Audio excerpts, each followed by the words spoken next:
malamu oh pesa kinga bomo eh kozala sena bobo yekosi oh yema. Bonjour, bonsoir, ça dépend R Bozo Talabiso partout dans le monde.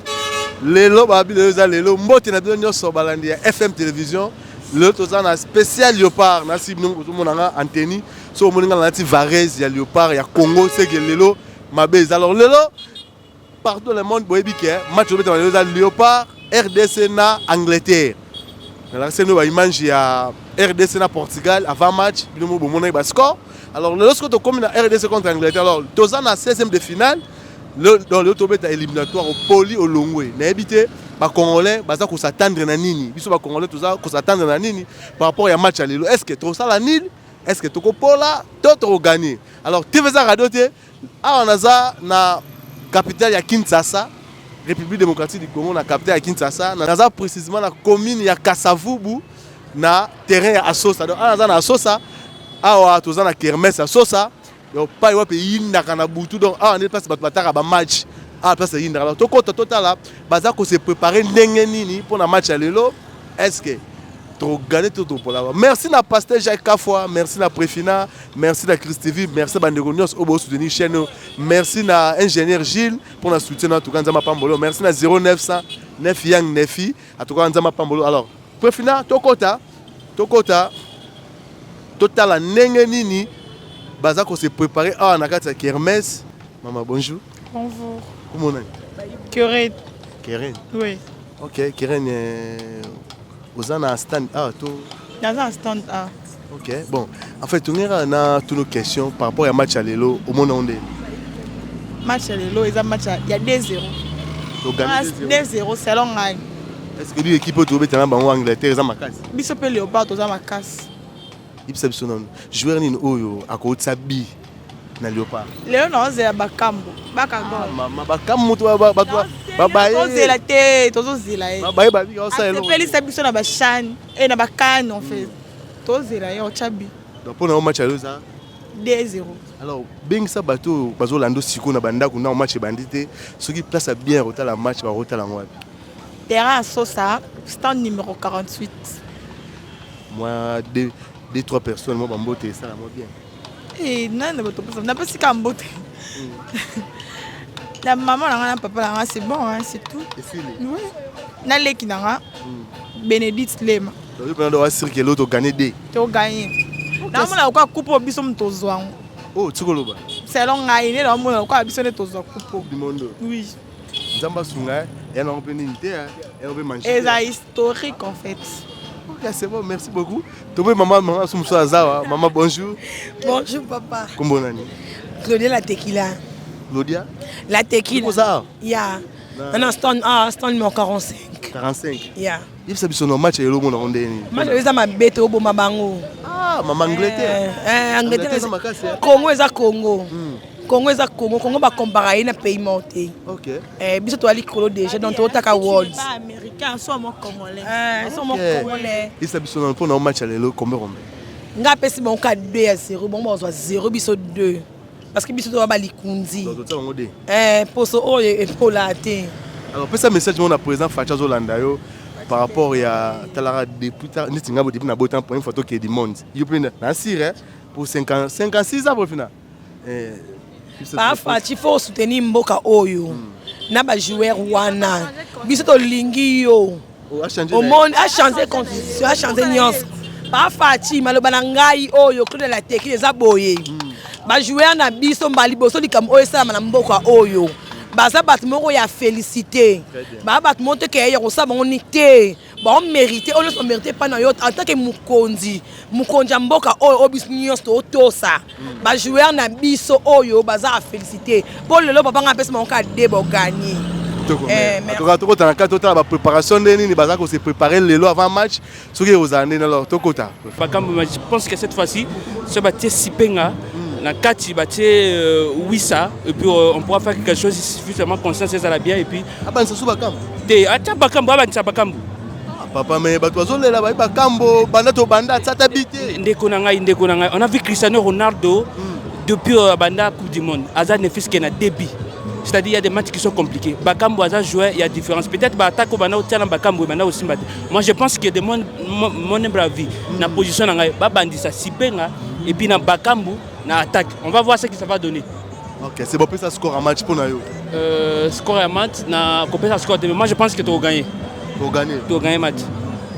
Il y a ça nous. Conviction aux anango par rapport à une équipe à mon ennemi, mais non on a convaincu que tu vas gagner. Nous avons poussé Bissot pour tout le monde qui a gagné. Et là, on a poussé Bissot tout le monde à gagner parce que tout le monde a détermination à jouer à Bissot d'abord. Par rapport à récent match, tout le monde a parce que tout le monde était décis. Tant qu'on va bannir Bissot B dans la première mi-temps. Alors, ce que moi je vais dire aux Congolais, d'abord, l'Ongola, ma professionnel.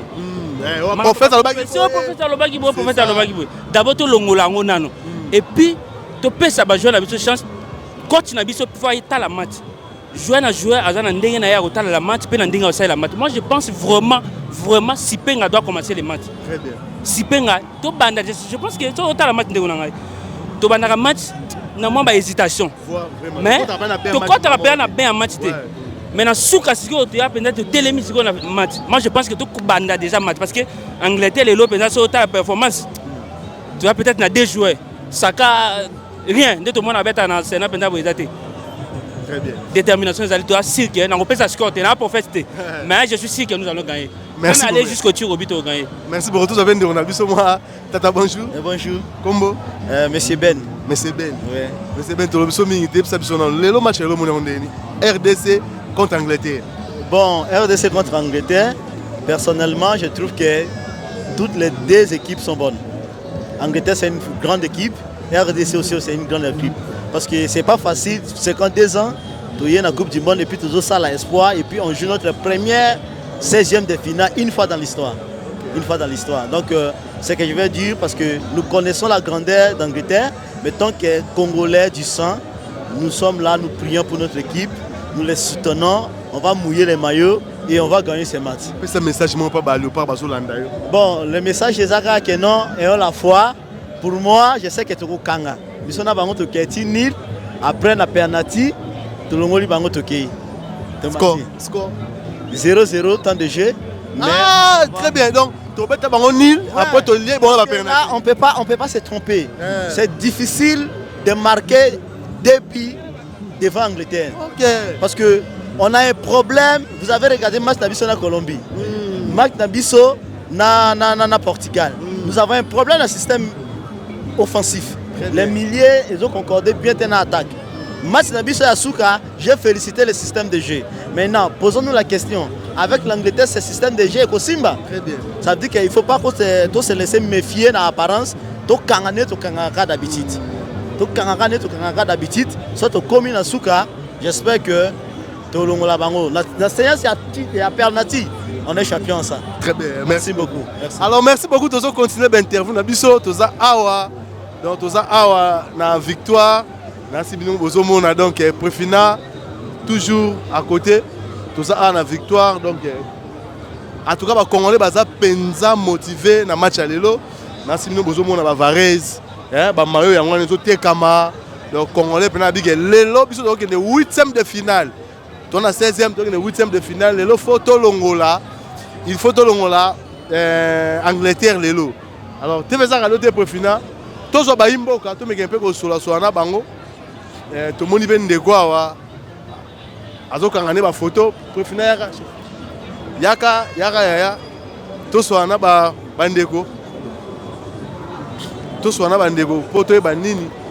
Match en kini nini Préfina yaka. Maman. Bonjour. Bonjour. Bien habillé. Merci beaucoup. Maman, pour le match, tu as gagné tout le monde. Match, il faut gagner, papa. Et lui qui est allé. Pour gagner. Tu as gagné, maman. Mais tu es en Angleterre. Tu as gagné. Mon biso, Léopard, ils ont équipe moi ma casse. Tu as si tu as gagné, maman. Pour le score combien? Faut 3 kaka. Toi, na tout wana. Tu sommes sous na Angleterre. Toi 0. Bazon c'est l'autre. C'est l'autre. Maman, peut ça ba Léopard Bazolando avant match message moko. Nazo souhaité équipe nanga Léopard bonne chance na bango to prier pour na bango à partir à la capitale Comment on a maman? Priska, Matadi, na uti Matadi. Ah, moi Matadi donc mboka na beto donc moi Matadi donc qui chasse awa. OK. Na zonga vendredi. Zonga vendredi. Mais ça moi deux personnes mbote ba Holanda. Na chéri na pesi mbote na famille mabasi na Matadi, na pesi sumbote na chéri na ngai Jules Ngonde. OK. Merci maman, c'est très gentil. Merci tout de suite moi bendeko moi na mboka zawa. Bonjour tata. Bonjour. Comment on a? Joël. Joël. Oui. Il s'appelle son nom match le RDC contre Angleterre. To bangate. Bon. Biso les supporter am surtout na ma force au banga. Mais va jouer ba na force, c'est pas beta na bango. Très bien. To beta na Portugal. Aux la minute en Europe. Équipe l'équipe Portugal en Europe est pour le moment. OK. Adam Akas, to tenir en échec. Angleterre. Bon on est tiré na mo Angleterre na banga na ngate. Angleterre ba kala o te ba ba roni wana mais les autres Angleterre oté. Oyo marqueza ngo ba joueur ya kilelo na Angleterre ba na ba performance mais na mitu ezata na biso na mitu ezata na biso match est bien match eza 1-0 na match so gagner 1-0 yebaka soka to rater 90 minutes ya match to longo na prolongation. OK. Donc c'est que biso ba connaît tout ça ko espérer que to qui peut prolongation to longo lié. To longo là. OK. Donc amata akita. Tata profite on peut ça message moi pas entraîneur à Zolanda yo entraîner babi ça peut berrer trop. Puis ça message moi mukuse. Bon entraîneur à ça berrer pe ya maele. Très bien. Au moni même le classement be contre Portugal. Aroba le mais allons la ba pio mora mukie. Allons la le rôle ba kambo. Allons la ba kambo. Vous pouvez ça ba kambo chance té. Tu peux te chasser si toi match en tabiment c'était bon au vraiment. Tout le monde a ta fiston. Au senti te 9 fois dans bunda po. To chabi. Après ça, fiston m'a eu les chances. Atika asa mon classement beta qui a liboso ya Portugal. Ajouter grâce Sadik. Très bien. Pour Sadik il est mené de jeu to moni, yende azo pesa, azo landa ballon tout ça donc a bolager. A toucher nani Kaime nani Kaime wana avant de ça acha Sadiki après des heures mi-temps au coach ba pion na wana tout ça pour ba neni yo sala. Merci beaucoup tata. OK merci. Alors tous continuer l'interview na biso pour finir yaka tous wa bande na biso ba congolais na moni pe maestro excusez toi la mère à interview mon rara. Maman bonjour. Bonjour. Comment on est? Laetitia. Laetitia. Oui. La congolaise va tout le monde. Oui, moi je suis congolaise. Match à l'élo, mon onde. Donc tu as encore 5 filles. 5? Oui. Yo t'as un match. Non, tu as encore la victoire, boy. Oui. Ça deux personnes beauté. Ouais, non, on fait ça. Oncle a beauté. Non, moi c'est une beauté. Avec mon ami Mathima, je t'aime beaucoup, bébé. OK, merci beaucoup. Merci. OK, donc on s'est interview na biso, tozwa. Bah imboka ah tu peux congolais moi ça tata boni ouais très bien combo comment on a Tichik ouais pour le match hello mon onde ouais match hello vraiment ils sont très à l'aise pour gagner tac les Warriors nous sommes là on est là nous les Warriors ouais toujours d'attaque match hello c'est un match à 3-0 dans les bons 3-0 wow to banga nini Angleterre a marqué Angleterre so baé biso to tac ba congolais vraiment rien à dire mais toi sûr on a l'espoir que non on va gagner même 3-0. Vraiment, nous sommes sûrs, ça va aller et tout va bien. Ok, bien. Merci beaucoup. Ouais, tout ce qu'on tient dans l'ambiance, Lelo, Léopard, Lelo, RDC contre Angleterre, Mabeza, Nogo. En tout cas, tout le monde est dans Mboka, Penalo, il y a Makila, au sentirité. Donc, il y a encore la route de Tarabie, man. Donc, Congolais, vraiment tout fait. Tata, bonjour. Mbote. Ah, Babi, bonjour, Amindele. Mbote le abiso. Bonjour, eza epala bango kuna. Biso na Congo, mbote. Mbote ndeko. Mbote. Kombo nani? Chapani mon poilu Aziz Ambey. Ah, OK. Tata yebisa biso no pona match ya lelo mona onde. Nga match ya lelo na ba kanda pona coach azoboma biso. Coach toza ba jouer ya coach ba yuma. OK. Okopane. Atiko atsa ba yuma. Il faut tane ba guerrier ba Chapani mon poilu le roi biso. Classement non simple. Sipenza. Fiston Maele. Mbuku. Okopane. Ok, mon pandiboué, oui, ça déjà. J'aimerais qu'elle ait même mot à dire. Très bien. Oh, Lucas Sounin. Bakambo, yo, c'est là, non. Obesi Petro. Oh, ça, kate. Il faut que Bakambo chance cité, papa. Que Bakambo, il faut te payer ça, you m'a payé chance. Très bien. Vous comprenez? Nous sommes les Congolais. Ouais. Il faut te payer ça, autour, chance. Bakambo, beti 4 matchs. On marqué à Tabi Moroté. Attaque, tir cadré. Non, tir cadré. Il faut te payer ça, peut baïke. Baïke, peso, baïona, banini. Bon, ça peut ba moins. Tala, ngate ka mayo. Voilà. Na sala kopa mayo, na teka elamba na teka catch donc il faut mayo to keli était comment les léopards gagné biso pe to sani ba moins. Très bien. Vous comprenez? Chose que ba moins ça te yo ba kambo tsaka te biso to zo mbongo te. Vous comprenez? Ouais. Au moins maele biatie. Oui ça biatie biso ba ngomba na péage. Très bien. To zo mbongo. Lelo sipenza maele Baka gol, paiement. On comprend? Lecture, notre histoire. Lecture, si penses au PMI.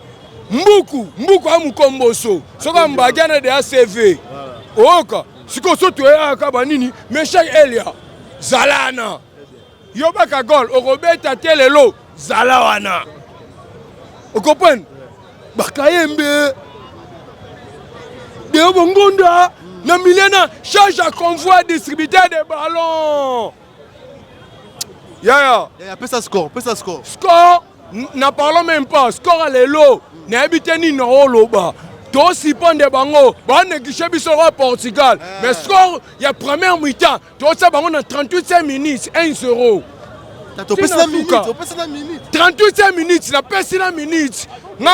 On m'appelle Aziz Ahmed, chapeau du monde poids lourd. J'ai manqué même le mot à dire. Mais 38 minutes, 1-0. Jusqu'à l'aube. Jusqu'à l'aube. J'ai manqué même le mot à dire. On a guerrier. Guerrier va comme ça jamais. Très bien. Nena lobby boy koki sami pe. Nena lo va pe boy mukili mobi mobi ke Aziz anda lobby boy. Le loti lobby.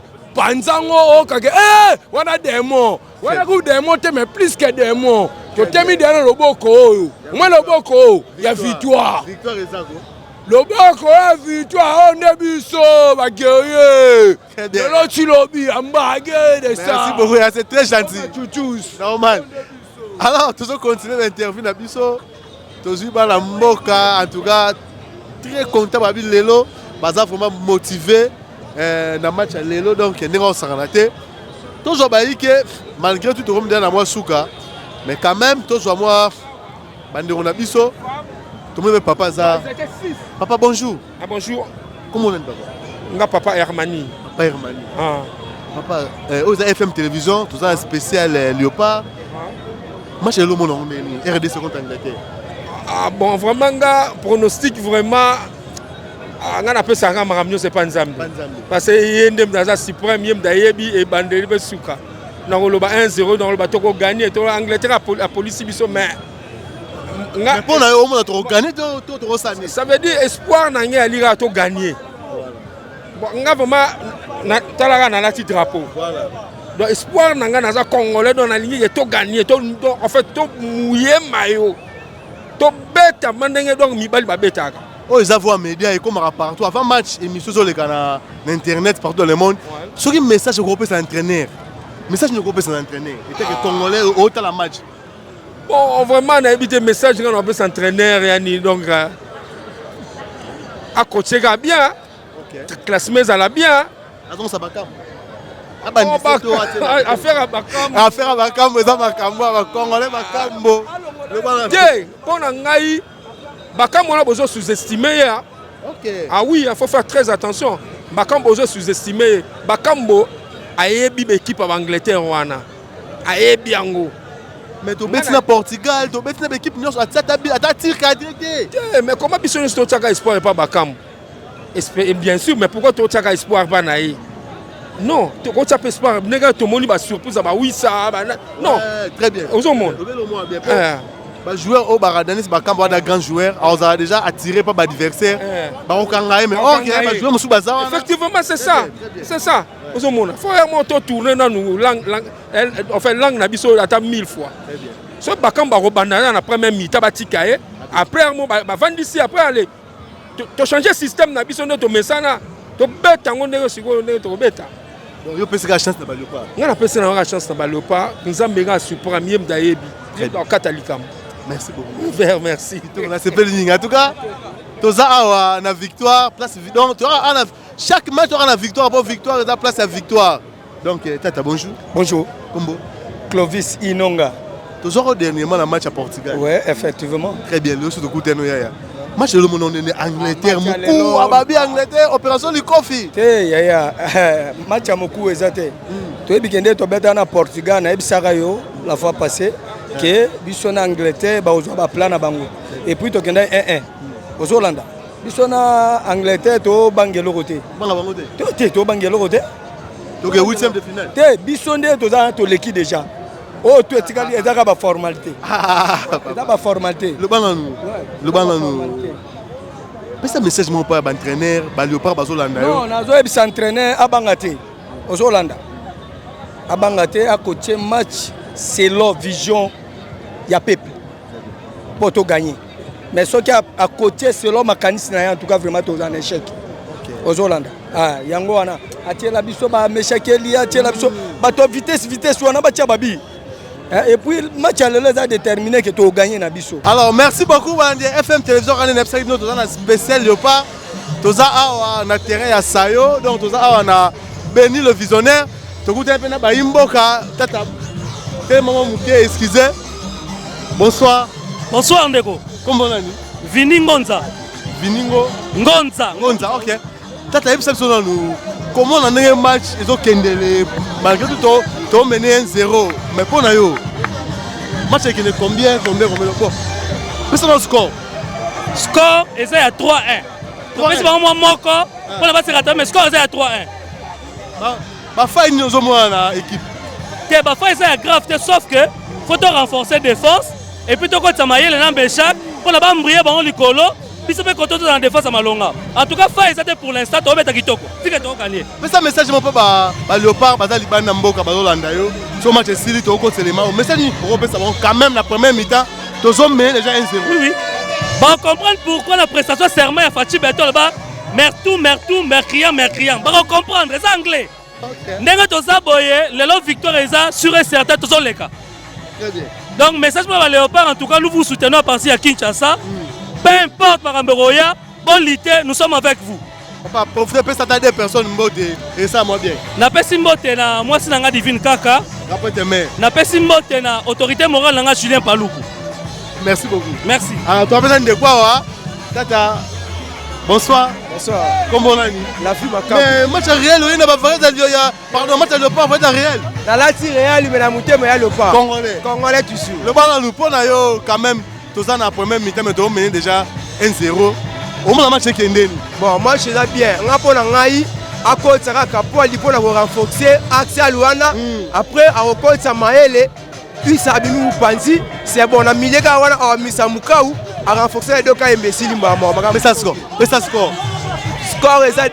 Dans le deuxième temps, on va tirer sur la police. Score est 2-1. Comment on dit? La fille Macabou. Kitoko. Alors, merci beaucoup. Nous allons continuer dans l'interview na biso. Toza pena ndekwa. Tata bonsoir. Bonsoir. Comment on a Christian Ngonza? Ngonza. Ouais. Ngonza ba mi bala. Donc on a passé le premier na mon premier na Yohana. OK. Le ballon pour le match est donc match ils ont de 1. Ouais ben. Non le moyen Léopard a boité. Depuis d'abord temps le moyen Léopard avec le roi Angleterre. Comme le roi Congo, Allemagne, le roi n'a pas été, c'est réel, n'a pas été. En tout cas, Sébastien Agoumela, un bon entraîneur. Comment ça score?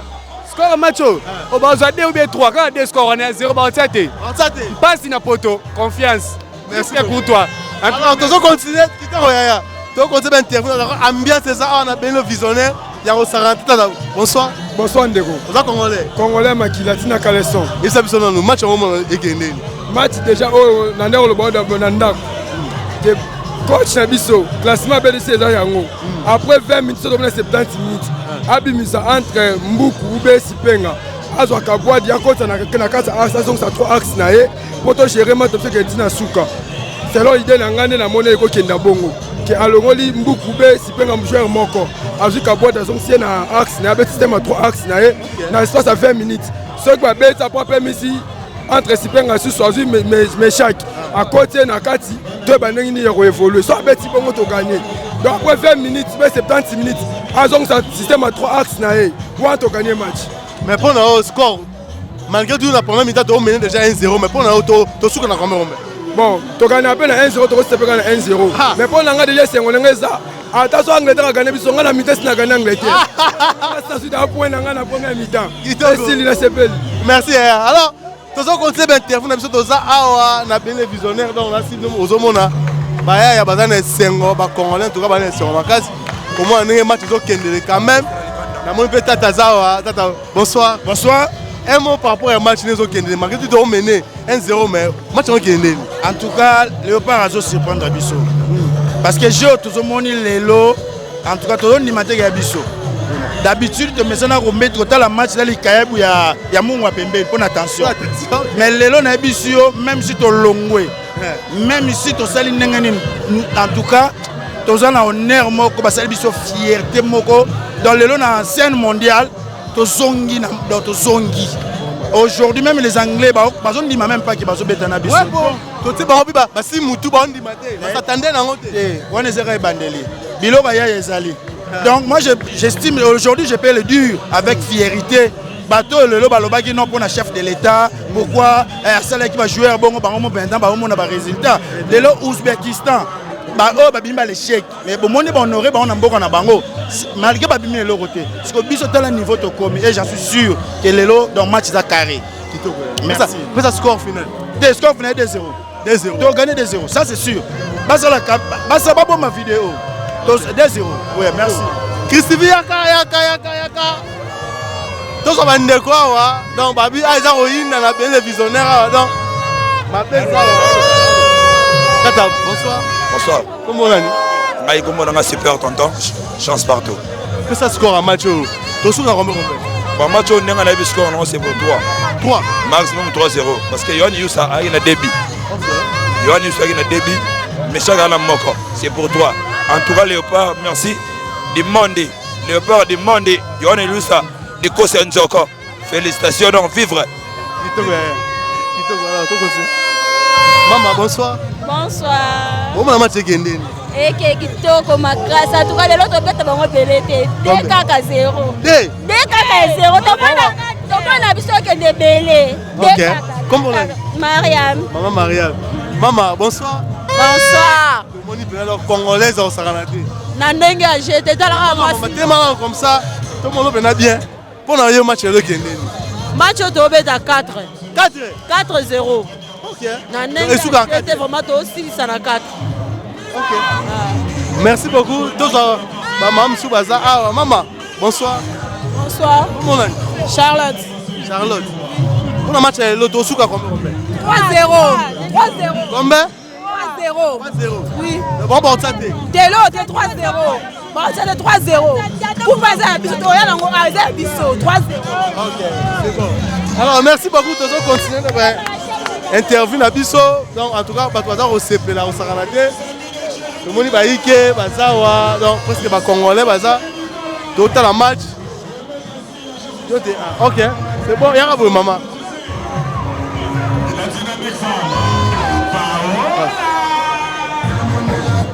Maman y'a pas to so bandi on a biso wa. Babi lelo za mabe au Saranate. Angleterre andimaki te mais lelo a senti pour RDC et Laurent Makassi. Tata, bonsoir. Bonsoir. Comment on a dit? Liter. Match est l'homme qui est Match est Kitoko. 66e minute, le 66e anniversaire indépendance photo chez deuxième bord. Deuxième bord. C'est un message pour Léopard. Léopard, toujours soutenir Bino, toujours na simana Bino. Na ba 3h toza na bino libanda ba 0h toza na bino libanda. Biso nyonso ensemble. Donc bo pesa nyonso bo pesa bon ekolo. Dingi bino mingi. Merci. Alors merci beaucoup. Tous continuer l'interview, on a dit que tous awa na télévisionnaire. À l'attaque. Et bien sûr, ils ont cette capacité à se projeter très vite devant ces Anglais. Et le départ qui vont tenter de réagir avec cette touche. Ils vont gagner. Alors qu'il a su mettre un peu dans le tourbillon, chancer de main.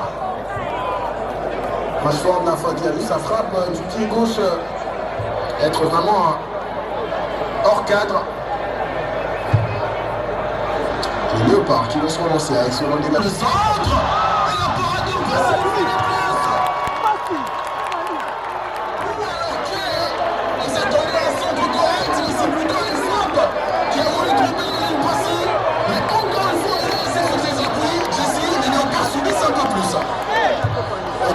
On garder la possession de balle, cette fois-là sur le flanc droit, avec Moukou.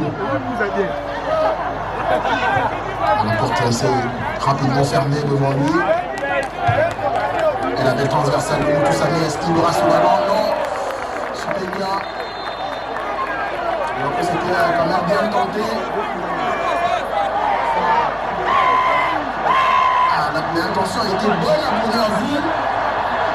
Malheureusement pour lui, le retour de l'autre adversaire a été fatal. Alors qu'il y aura un double changement du côté de Free Lions. La sortie du désormais ancien Barcelonais Marcus Rashford, remplacé par le nouveau Barcelonais Anthony Gordon. Et aussi à l'avènement sur la pelouse de Bukayo Saka, le joueur d'Arsenal.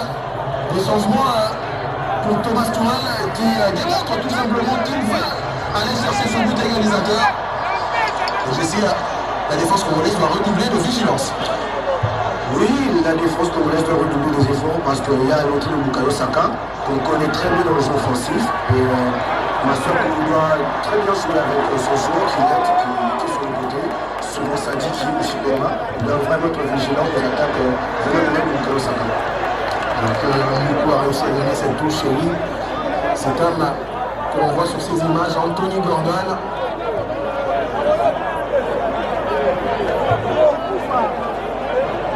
Ah oui, il brille fortement sur ce joueur, Thomas Tuchel, mais qui ne s'attendait pas quand même à vivre ce sort. Il a été le départ, qui remonte sur ce second tour, ça va être super bien. Il a réussi à rebuter à l'intérieur, non. Il a été bien replié derrière la récupération de balle congolaise. Une fois de plus, sur ce côté gauche, Sadiki, Sipenga qui a tenté la frappe, contré. C'est une récupération congolaise, Maswaku. Avec Mbemba, il a changé de côté, oui, il s'est bien trouvé. Avec Moukou qui va tenter de fixer, il va y aller, Moukou le centre au contraire. Et ce sera un barrière pour la République démocratique du Congo. Pourquoi bien sur la popularité aussi de Jessie. Ça a été le cas contre le Portugal. C'est parti d'un corner, joué en combinaison, qui est arrivé ce but égalisateur du RDC, mais surtout contre la Jamaïque lors des barrages intercontinentaux. Et pourquoi pas les Léopards mettraient à leur bénéfice ce coup de pied a été beaucoup la frappe de Moukou.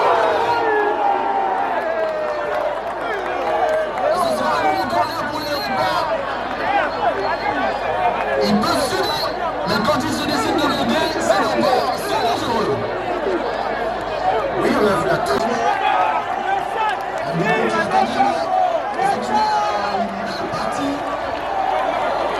Très généreux dans les efforts. Elle sera remplacée par Michel Galliana. L'homme qui a tout changé entre l'Ouzbékistan. On va se rappeler à l'heure de fin entrée.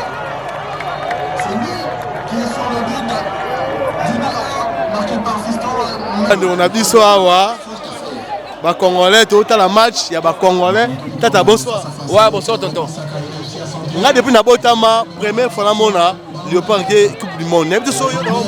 Non, la mona te mali bosso to mona ngoti. Léopard a mené Angleterre. Donc on a habité mingo le bezate mais Léopard Nzamba sunga biso to kende bien donc on a habité quoi. Mitch Kelo roi de play. Papa, ça dans nos scores. Match on est boye to tcha bango 2-0. Ah, to bakisa bimoro. Bimoro zo ya meshaka et. Bimoro so ekota. Ouais. Merci. Yeah, bonsoir.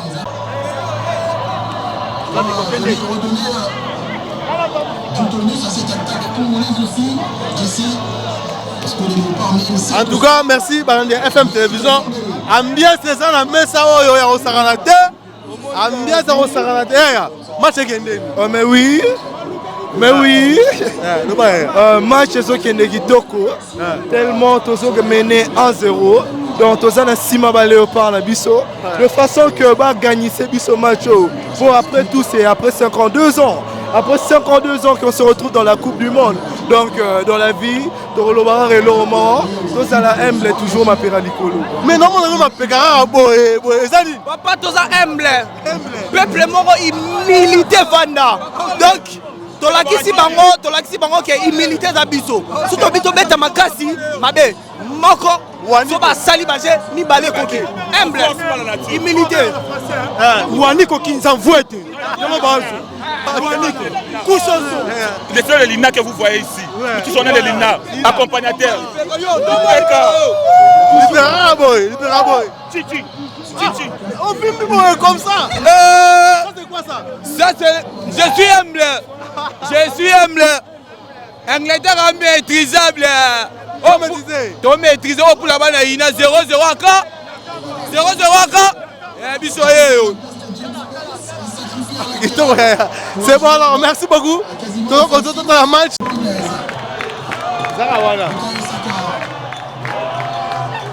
Le centre de Saka au second poteau, sorti par la défense anglaise. Alléluia, Jésus.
nayebi ke nga nalotaki yango nayebisaki bato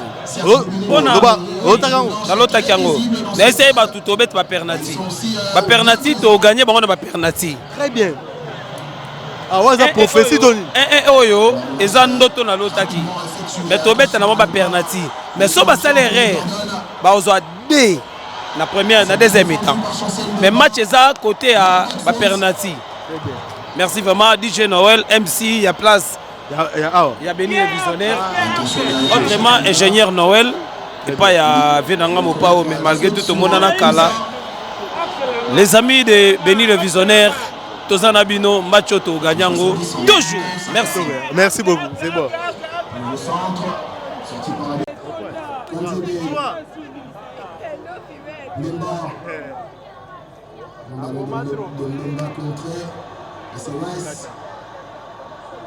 Qui va sortir le bloc anglais avec Elliot avec Chancel Ndemba sur le côté gauche, le capitaine qui réussit à revenir sur son pied droit, le centre fort. Malheureusement qui va aller à la prestation. On voit la frappe, la vitesse d'exécution. Oui, sur ce coup franc, c'est une combinaison. Il est plus fort de se sentir engagé parce que nous avons des bons tireurs. On voit aussi qui se prépare à tirer ce coup franc. Il peut également y avoir Chancel Ndemba, malheureusement Marceau est déjà sorti. Le spécialiste de tir est sorti. Mais il y a encore d'autres joueurs qui frappent bien. Ah, Nzambé! Ceux qui se préparent à tirer ce coup franc. C'est Issa qui se positionne là. On va chercher ce but égalisateur. Comme on dit à Kinshasa, le Zombo du soir qui pourrait intervenir.